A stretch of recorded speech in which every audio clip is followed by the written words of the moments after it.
Piolo Pascual? Laging iniisip ang kasal nila ni Casey Concepcion.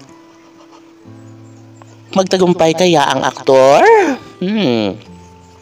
Ito ang pinakamahirap sa lahat at hindi kaya ni Papa P ang mawala sa kanyang buhay. Si Cristina, sadyang sinusubukan ng tadhana si Piolo Pascual kung kaya niya ba umano itong harapin. Sa puntong ito ay nais lamang ni Papa P na maisakatuparan ng isang pangarap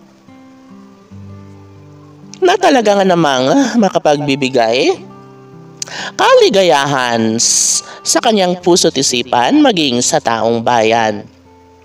Hinahangad ito ng lahat ang pagpapakasal ng kanilang mga iniidolo, lalo na't sobra umanong mahal nila ang isa't isa hanggang ngayon. Sa kanilang pagtatagpo ay ramdam umano nilang nariyan pa rin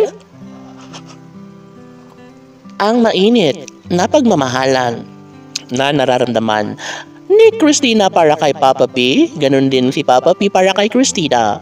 Sobrang kinilig sila. Paano na nga ba ang pangarap ni Piolo Pascual na magkaroon ng pag-iisang dibdib kay Casey Concepcion? Matupad kaya ito? Wala. Siyempre, umaasa ang lahat na maisakatuparan ang bonggang kasal na para kay Piolo Pascual at Casey Concepcion.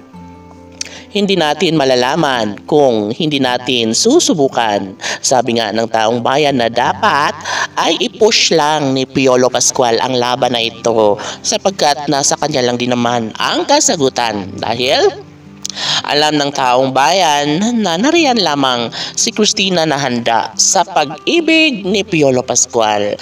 Kulang na lang ang